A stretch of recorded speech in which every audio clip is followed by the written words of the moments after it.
Mirëmbrëma të nderuar shikues. Para se të fillojmë emisionin e sotëm, si zakonisht kërkoj t'ju kujtoj të gjithë ndjekësve tanë që ende nuk e kanë bërë kanalin ton, nuk kanë bërë ndjekës duke klikuar atje ku thot subscribe, të mos harrojnë që të mos ju shpëtoj asnjë emision, dhe sa herë që ne edhim ngarkojmë ndonjë emision këtu në YouTube, juve t'ju vi notification, një lajmërimi me një sinjal. Gjithashtu kërkojmë të falenderojmë sponsorët e emisionit tonë, cilët dalin vazhdimisht në fund të faqes, ku shkruhet me strisha emri i biznesit që është sponsor ke emisionit tonë, i cili shërben me mallra apo shërbime në fushën e vet, ashtu siç ne përshkruajmë aty, dhe mjafton që ju të kuptoni që ata janë lidera në fushat e tyre, të kontaktoni sa herë që të keni nevoja në fushat e prodhimit apo shërbimit të tyre. Gjithashtu jam këtu dhe me këto pyetje e lajthizës, ujit shqiptar, që është nga më të vjetrit dhe më të njohturit në Shqipëri, dhe tashmë së fundi ka filluar të vijë dhe me disa kanaçe, duke e diversifikuar prodhimin dhe produktet e veta. Si që shikoni dhe këtu, dhe që janë shumë konkurruese dhe nga forma dhe nga cilësia e lëngjeve që tregtojnë. Mirë, fillojmë tema sot, që dëshiroja të flisja, që unë e kam shumë për zemër, dhe në rast se ndonjëherë do të kisha pasur diçka në dorë, do të vepronja ashtu siç do ta trajtojmë të tema, është rreziku nga qeverisja e oligarkëve, ose rreziku nga sistemi oligarkik, i cili është një qeverisje nëpërmjet fuqisë që t'i jep pasuria, fiton dhe ndikon në politikë, duke bërë ato sponsorizime gjatë fushatave elektorale për parti dhe për individët të caktuar, dhe pastaj kërkon që këto shpenzime të kthehen me një normë shumë të lartë me përfitime, duke e përdorur shtetin si një biznes privat. Dhe kjo realizohet me disa mekanizma, duke vendosur në aparatin shtetëror të emëruar, mbasi qeveria që është sponsorizuar nga oligarkit vjen në pushtet, dhe mazhorancat e tyre, atëre vendosen dhe njerëzit në postet kyçe, ku zhvillohen tendera, ku jepen privilegje nga qeveria për publikun, dhe privilegje të cilat, ose të drejtat të cilat në mënyrë privilegjuese, pra nëpërmjet shkeljes barazisë, ju jepen këtyre oligarkëve të cilët i kanë vendosur këta njerëz në këto vende, që nga lart deri poshtë sipas hierarkisë së ndërtimit të shtetit, dhe në të gjitha vendet fillojnë të punohet për këta oligarkët, të cilët synojnë dhe pretendojnë që gjithnjë më shumë të shtojnë pasurinë e tyre materiale, duke kthyer një qëllim në vetvete, duke mos qeverisur në mënyrë të drejtë dhe me barazi, dhe duke mos parë si plan të parë mbarësinë e të gjithë shoqërisë, harmoninë dhe pranimin e qeverisjes prej shumicës së gjerë të popullsisë, por duke nxitur me këtë lloj qeverisje rebelime dhe pakënaqësi të thella ndaj gjithë klasës oligarkike, politike dhe shtetërore që drejtojnë shtetin. Për mënyrat e qeverisjes, për sistemet e qeverisjes, kam folur shumë filozofë qysh në lashësi. Aristoteli tek politika thekson që ka një ndryshim, thot, midis qeverisjes aristokratike dhe qeverisjes oligarkike. Ndryshimi është se aristokrat quhen njerëzit e pasur, por dhe të ndriçuar, të mençur, dhe që duan që nëpërmjet elitave të filozofëve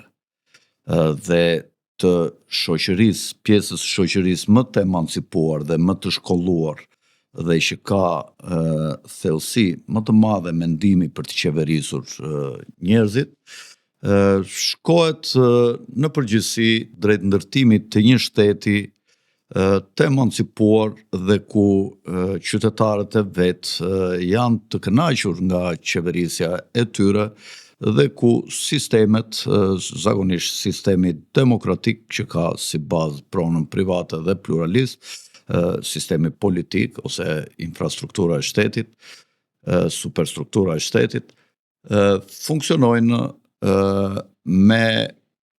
një pranim të kushteve të qeverisjes dhe ku njerëzit jetojnë në një rend në të cilin ata ndjehen të kënaqur. Duhet të themi që çdo sistem që ka bazë private të pronës është një sistem që priret drejt pasurimit të ndryshëm, pra shkon drejt pabarazisë së pasurisë për shkak të vetë jetës, për shkak të fushave të ndryshme ku operojnë në fushat ekonomike njerëz të caktuar, për shkak të lidhjeve të momentit, për shkak të kapjes së yllit të fatit të ndonjë rasti të artë që mund të vijë në dorë dhe që shpesh jeta ashtu si lumi sjell kërçelet, fati sjell në jetën e njerëzve momente të tilla dhe shkëndija të tilla të cilat kur shfrytëzohen nga individ të caktuar, sipërmadhës të caktuar, ecin dhe pasurohen, por një shtet i cili përpiqet të ruajë trashëgimin e pasurisë nëpërmjet privilegjeve ke trashëgimtarët e vet dhe nuk lejon që shtresat të lëvizin në drejtim të pasurisë nëpërmjet dijes, guximit, sipërmarrjes, po ruan gjithmonë të njëjtat fytyra dhe të njëjtët njerëz që qeverisin vendin dhe ku qëllim të tyre kanë pasurimin. Këto shoqëri politike, këto shtete shkojnë gjithmonë drejt pakënaqësive dhe janë shumë të prirura drejt rebelimit. Këtu nuk ndjehet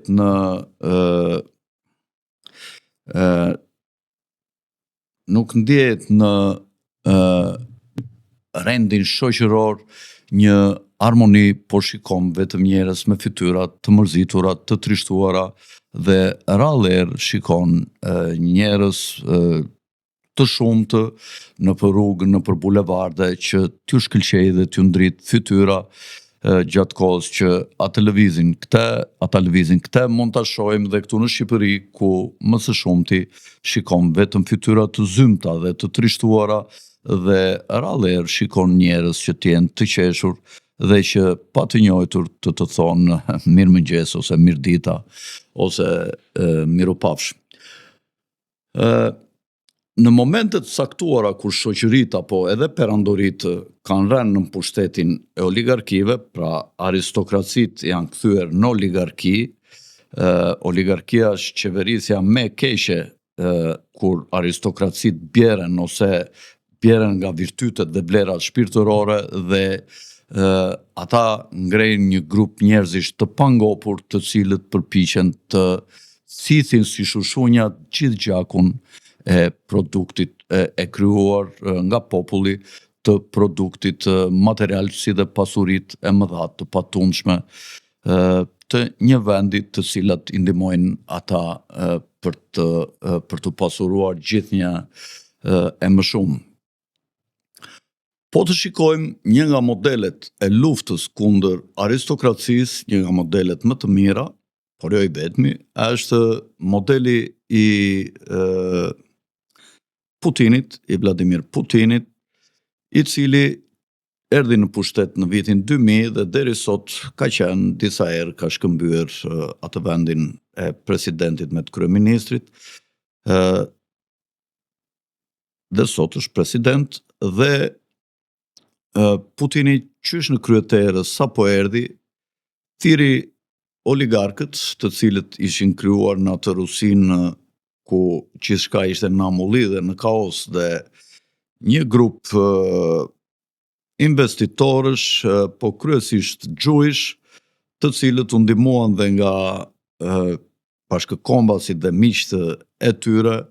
dhe jo bashkëkombasit, po mund të them bashkëfetarët e tyre, se kështu shkon më shumë kjo fjalë në rastin e gjujshve, të cilët i ndihmuan kryesisht bankierët e mëdhenj të perëndimit, i ndihmuan një grup oligarkësh në Rusi, që një grup gjujshish oligark, të cilët filluan të kapnin fushat të ndryshme të biznesit, siç janë media, bankat, industria energjetike, sidomos në drejtim të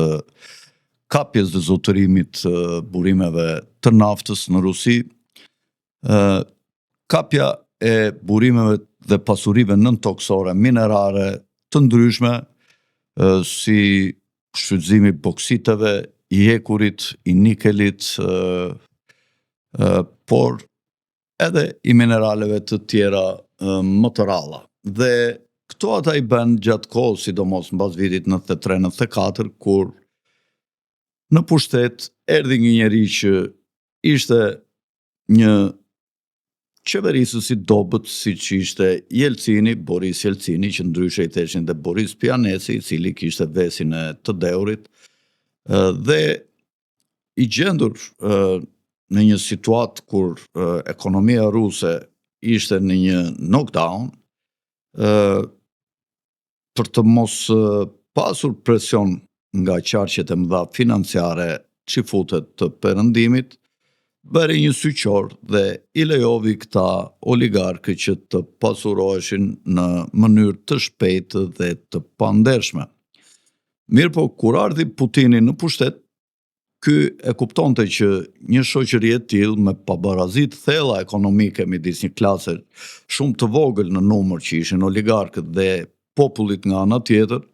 dhe shtresave intelektuale që ishin të shumta në Rusi, po që kishin mbetur pa mjete normale jetese, si që ishin pensionistët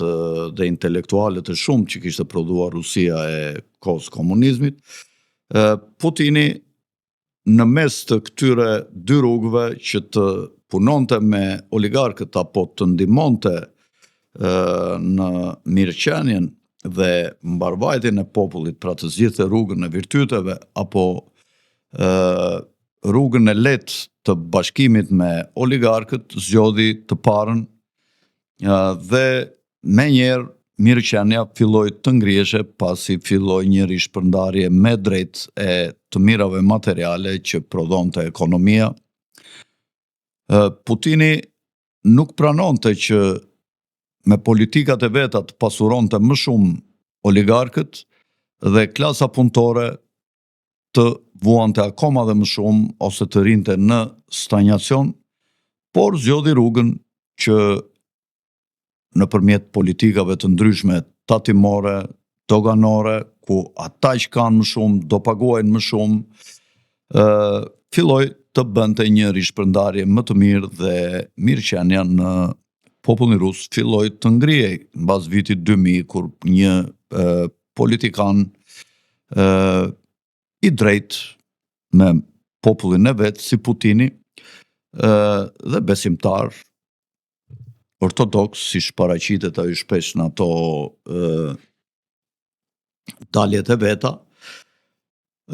mendoj që të gjithë ortodoksët rus ishin vëllezërit e tij dhe ai duhet t'i ndihmonte që të gjithë ta ndjenin veten që jetonin në një shtet të drejtë.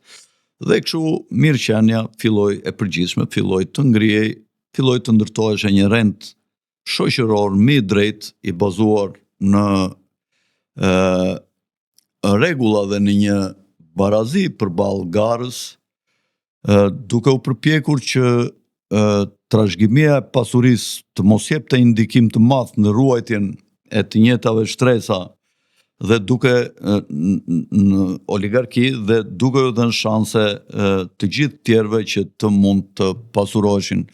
përballë shanseve të barabarta që krijoi ai me ligjet e shtetit vet. Sigurisht çdo gjë nuk ka qenë e përsosur, por Putini i thiri oligarkët dhe ju tha që e keni bërë si e keni bërë pasurin, nuk dua të trajtoni keq punëtorët, dua që të paguani sigurimet dhe rrogat do ndiqni trendin që do vendos unë gjithmonë, dua të më paguani taksat dhe tatimet që unë do vendos me ligj, dhe mbi të gjitha ju tha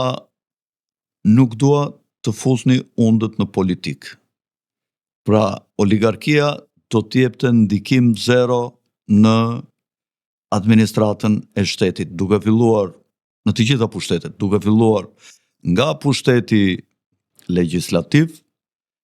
në pushteti qeverisës dhe menaxhimit të fondeve dhe në pushtetin gjyqësor. Në qoftë se ndonjëri nga ju tha, do bëj ndonjë gabim, tha, ti kundërvihet këtyre rregullave të shtetit të cilat i kam vendosur unë që më ka zgjedhur populli, atëre bëjeni hesapet mirë. Dhe të gjithë e dim që në vitet 2000 filloi një luftë e madhe e Putinit me oligarkët, ku ai vrau dhe burgosi shumë oligark të cilët u përpoqën të mos zbatonin këto porosi që u dha Jelcini kur i mblodhi. Një nga këta oligark, për shembull, me sa më kujtohet, qoftë se gatroj emrin, ka qenë Michael Khodorkovsky, i cili ishte bankier dhe ngriti një bankë të fuqishme me ndihmën e Rothschildëve. Putini e dënoi dhe futi në burg dhe sepse Khodorkovsky nuk mbajti premtimin dhe u përpoq të ndikonte në politikë dhe të fshinte taksat dhe tatimet mbi aktivitetin e vet financiar bankar. Dhe e dënoi dhe futi 9 vjet në burg dhe megjithëse Rothschildët ndërryn shumë dhe i bën presion, qoftë me të urtë, qoftë me të mirë, qoftë me lajka, qoftë me presione dhe me kërcënime, por Putini të gjithë e dimë që një pjesë i dëboi nga Rusia, një pjesë i ekzekutoi edhe në mes të Londrës, në Angli, dhe një pjesë i futi në përburgje në Rusi dhe një pjesë prej tyre ja u mori gjithë pasurinë dhe e rishpërndau ose e vurin në kontrollin e shtetit. Sigurisht që në çdo lloj sistemi politik dhe në çdo lloj veprimtarie të shtetit, gjella duhet me krip dhe kripa me karar. Çdo ekstremizëm sigurisht që sjell pasoja dhe gjithmonë që një organizëm shoqëror të ecë mirë, sigurisht që ai duhet të ketë ekuilibra të përgjithshëm dhe këto Putini ka ditur t'i mbajë mirë. E kundërta është për shembull në Perëndim, ku oligarkët dhe 1% ose më pak se 1% të popullsisë i japin një ndikim të madh mbi politikën duke dhënë donacione gjatë fushatave dhe duke favorizuar parti apo individ të ndryshëm të cilët më pas kur kthehen në kongres ose në kuvend ose në parlament, me që është një fjalë më e përgjithshme kjo e fundit, ata punojnë për të nxjerrë ligje në favor të oligarkisë. Në Davos, po të shikojmë me kujdes, u krijuan 4 shtresa të ndryshme në paraqitjen dhe në daljen në Davos. Shtresa e parë ishte shtresa e përfaqësuesve të 3 korporatave më të mëdha. Ne dimë që ai që drejtonte tash Davosin ishte Larry Fink, ai CEO-ja i BlackRockut, që është një kompani që ka rreth 12 trilion asete, që është një shifër jashtëzakonisht e madhe, 1/3 e borxhit ose GDP-s të Shteteve të Bashkuara, e cila ka një GDP rreth 35 trilion, 34-35 trilion dollar në vit. Gjithashtu, përveç BlackRockut, aty kanë qenë CEO-t e Vanguard dhe State Street, të cilat të treja kompanit shkojnë afërsisht 28-29 trilion dollar pasuria aseteve të tyre, që është një shifër jashtëzakonisht e frikshme. Këta përfaqësues të këtyre kompanive shumë komshe janë ngritur mbi bazën e kushteve që krijoi globalizmi dhe këto kërkojnë që të vazhdoj marrëveshjet e ndryshme globaliste, sidomos marrëveshjet për unifikimin e taksave, tatimeve, barierave doganore, barierave, ngarkesave fiskale, dhe këto nuk duan që të hynë në vende të ndryshme në ekonomi të mëdha, të investojnë dhe në çdo vend të ketë rregulla të tjera dhe këto të përpiqen të manovrojnë në vende të ndryshme në mënyra të ndryshme për të zhvilluar aktivitetin e tyre ekonomik. Nga ana tjetër ishin bankierët, të cilët janë të shqetësuar sepse nëse deri më sot emisioni i paras dhe politikat e ndryshme financiare janë monitoruar nga disa banka të mëdha të drejtuara nga një grup i vogël bankierësh, kryesisht shqiptar, po dhe britanik dhe amerikan, nëse do të kalohet nga fiat paraja drejt paras CBDC ose paras elektronike, ku shtetet të ndryshme do kenë paranë e tyre elektronike që do menaxhohet nga bankat qendrore, këto do të kenë vështirësi për të patur nën kontroll gjithë fuqinë e madhe të gjakut që ka ekonomia, që është paraja, janë financat, të cilat janë të grumbulluara, të orkestruara dhe të organizuara nga pak duar, sidomos siç është dinastia Rothschild, po dhe një grup tjetër pranë tyre, të cilët tashmë janë të evidentuar sot në shumë libra të ndryshëm të botuar për këto çështje, midis cilave dhe ne kemi, si shtëpi botuese Elga Sikris, kemi botuar disa libra ku tregohet se si mekanizmat financiar qeverisin dhe kanë një fuqi të madhe. Nga ana tjetër,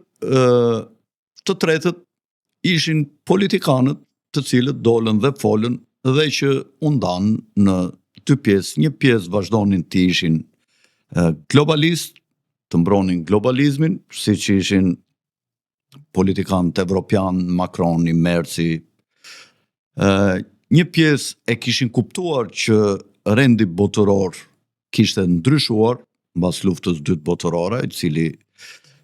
kishte edhe një etapë tjetër në vitet 90, ku nga dy superfuqit që kontrollonin sistemin botëror, ngeli një superfuqi në vitin 90, po me të njëjtat rregulla, dhe tjetra ra ish BRSS ose Bashkimi Sovjetik,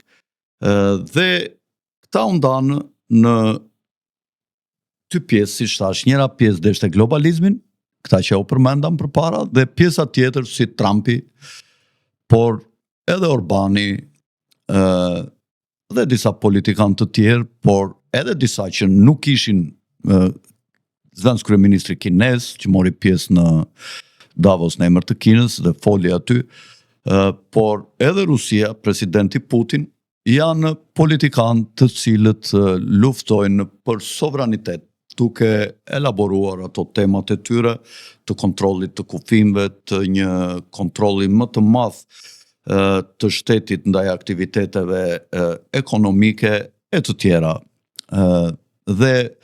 të katrit ishin përfaqësuesit e asaj që quhet financial cloud. Do me thënë, ata që zotërojnë financat të mjergullta, do me thënë që nuk tuken se çfarë vepre lënë, siç janë për shembull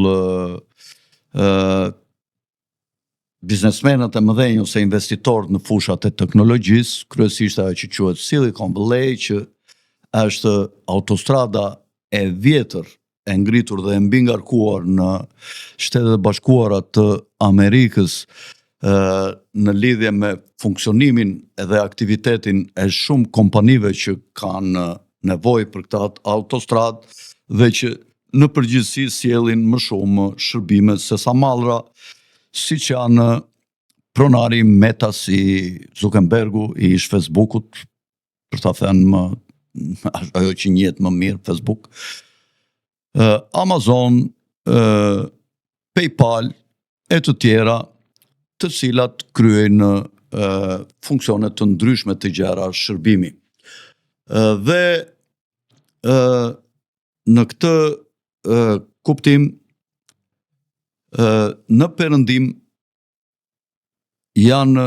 kushtet ose luftohet midis disa palëve, përveç qeveritarëve në këto 4 grupe, 3 palët e tjera janë palë oligarkike të cilat synojnë ta mbytin shtetin, por në qoftë se shteti do të ndjek parimet shumë të majta si parimet e Jean-Jacques Rousseauit për shembull, i cili theksonte që prona private është baza e të gjitha kushteve për të krijuar një pabarazi e madhe shoqërore ekonomike e cila shndrohet në një pabarazi të madhe vlerash dhe moralit të një shoqërie. Sigurisht shtetarët që veprojnë sipas parimeve të Jean-Jacques Rousseauit mund të kalojnë në autokrat dhe madje edhe në diktator, dhe ka raste të tilla shumëta në botë, që në emër të barazisë frenojnë rritjen dhe zhvillimin e prosperitetit ekonomik. Pra, ajo që u thash më përpara është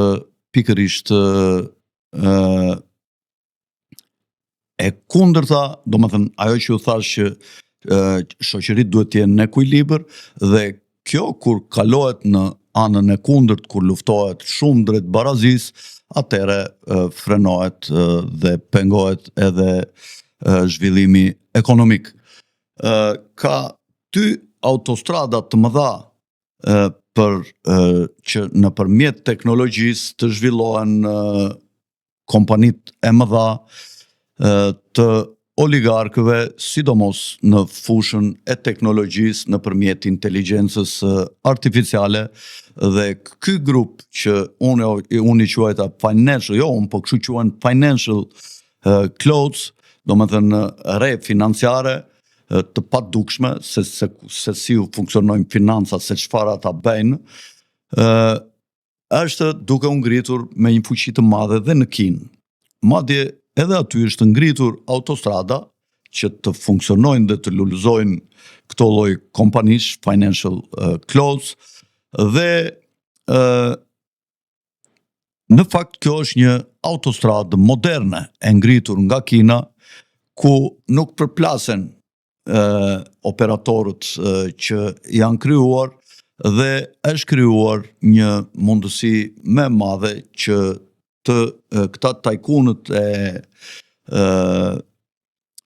fushave të inteligjencës artificiale, që sot është maja e shkencës, të kenë mundësi të kthehen në oligarkë të mëdhenj, por duke qenë se sistemi politik në Kinë është sistem jo pluralist dhe sundon një parti e vetme, këta nuk e kanë të lehtë që të dominojnë dhe të marrin në kontroll politikën, ndryshe nga perëndimi ku lejohen donacionet në përfushata, kurse në Kinë s'ka nevojë për donacione, se është një parti e vetme dhe ajo qeveris vendin që nga koha e Mao Zedongit në vitet 50, në vitin 49, kur erdhi në pushtet në Kinë. Tash të flasim 5 llafe në lidhje me oligarkët në Shqipëri, sepse e di që njerëzit po e presin këta, dhe rreziku dhe si po e glabërojnë oligarkët ekonominë nëpërmjet politikës. dhe nëpërmjet politikës po rregullojnë ligjet që ata vazhdimisht të pasurohen dhe të shtojnë pasurinë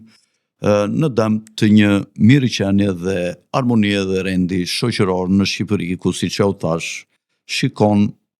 në 10 fytyra, 9 fytyra të zymta dhe një mund ta shikosh të qeshur. Ose dhe mund t'i shikosh të 10 të zymta dhe që asnjëri nuk të përshëndet në rrugë, ndryshe nga shoqëritë e tjera perëndimore. Dihet që në Shqipëri një grup njerëzish të cilët u ndodhen afër politikës u pasuruan nëpërmjet shfrytëzimit të lidhjeve të tyre politike për të marrë para nga buxheti dhe për të fituar tendera të ndryshme, por dhe privilegje të ndryshme sa herë që ata kërkonin të bënin biznes, duke pasur njerëzit e tyre apo duke paguar mit pasi u pasuruan më pas dhe duke u ndruar politikanët, ata filluan të pasuroheshin gjithnjë e më shumë dhe të vendosnin njerëzit e tyre në politikë, në të dyja partitë politike, ku ata mendojnë që do fitoj partia A kundër partisë B, ata financojnë 10 lek partinë A dhe 5 lek partinë B për ta patur në mandatin tjetër të bëjnë të kundërtën nëse nuasin që do të ketë rotacion pushtetin në varësi të gjendjes dhe të pozicionimit të ndërkombëtarëve për krajin ndërkombëtarët, sepse ata ndikojnë shumë në vende të vogla si Shqipëria dhe kjo nuk duhet të ndodhë dhe duhet të bllokohet, por duhet të ketë burra në politikë dhe duhet të jenë disa që ta shtjellin në dorë në kontroll politikën, gjë që është e vështirë, dhe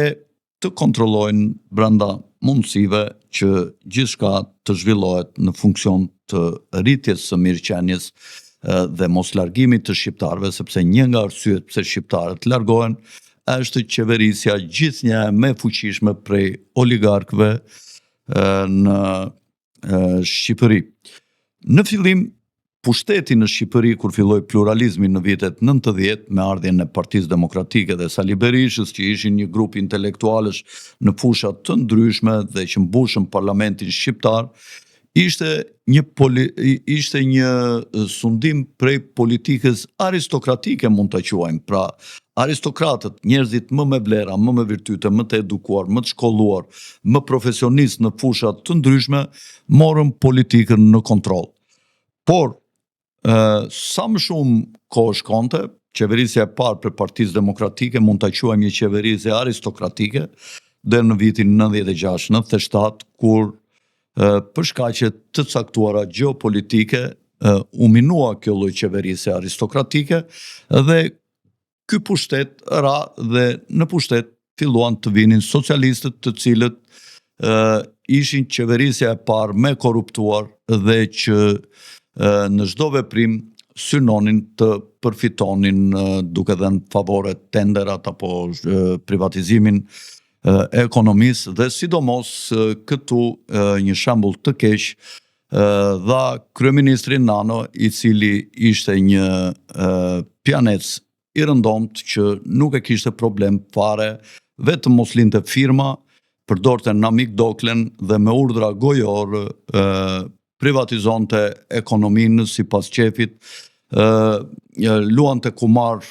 shuma të mëdha që për në atë kohë për shqiptarët ishin shuma maramense, dhe filloi ta degeneronte qeverisjen dhe duke krijuar një pabarazi dhe duke favorizuar ata ish klasën e vjetër politike të komunistëve, ish sigurimsat, ish drejtuesit e Partisë Komuniste, duke bërë prej tyre një klasë të pasur, por dhe nga Partia Demokratike nëpërmjet privilegjeve dhe njojeve kishte filluar që në atë periudhën e parë disa njerëz të pasuroheshin, të cilët sot janë oligark. Më pas rikthimit të Partisë Demokratike nëpërmjet qeverisjes së ministrit të financave, u krijua një grup tjetër oligarkësh dhe dora dorës duke marrë tendera dhe duke bërë aktivitet ekonomik në fusha të ndryshme, këta filluan të krijojnë një pabarazi të madhe shansesh në Shqipëri, duke krijuar avantazhe për veten e tyre që paraja të sillte pushtet dhe pasaj pushteti të sillte disa fish më shumë para nga ato që ishin harxuar në fushatat e para. Shqipëria sigurisht që ka nevojë për vendosjen e një rendi ekonomiko dhe shoqëror më të drejtë, ku këta që kanë më shumë të tatohen dhe të goditen më shumë financiarisht dhe të ardhurat që krijohen të kalojnë në ngritjen e pagave dhe të pensioneve të shqiptarëve, me qëllim që shqiptarët të mos largohen dhe këtu të vinë njerëz nga vendet e botës së tretë dhe në këtë vend të thuhet që dikur kanë jetuar shqiptarë. Pra, është një detyrë e madhe ndaj çdo patrioti që do vijë në pushtet, që sipas mundësive që ka, të krijojë këtë rend shoqëror të shanseve të barabarta, ku të lëvizin shtresat e pasurisë. Sot ti mund të jesh i treti në pasuri, po mund të kalosh i 30 në qoftë se pas 2 vjetësh ose 3 vjetësh, në qoftë se shanset për të pasuruar janë të barabarta dhe ligjet janë të barabarta për të gjithë dhe nuk do të ketë korrupsion në dhënien e tenderave. Se të gjithë këta, shumica absolute këtyre që sot shfaqen si njerëz me pasuri maramendse për një vend kaq të vogël që ka më pak se 2 milion banor, shumica e tyre janë pasuruar me fondet e buxhetit, duke vjedhur ekonominë në përmasa të gjera, pasi ata kanë sjellë në pushtet partitë ndryshme politike ose i kanë mbështetur fuqimisht. Nuk ka qenë ndoshta faktori kryesor në një vend të vogël si Shqipëria, por kanë qenë faktori rëndësishëm. Këta gjithnjë e më shumë janë mbështetur nga pushteti dhe nga politika për të shtuar pasurinë e tyre, duke bërë që shqiptarët ta braktisin këtë vend dhe ta ndjejnë veten të pafuqishëm për të reaguar dhe për të ndalur këtë proces regresi shoqëror dhe shkatërimi të rendit shoqëror ku njerëzit ta ndjejnë veten të lumtur në shoqërinë ku jetojnë. Sfida më e madhe pra në këto vite që do të vinë për politikanët e rinj, sigurisht do të jetë sfida për të nënshtruar oligarkët. Nga unë Alfred Sako, natën e mirë dhe mos harroni t'i bëni subscribe kanalit. Tung tung.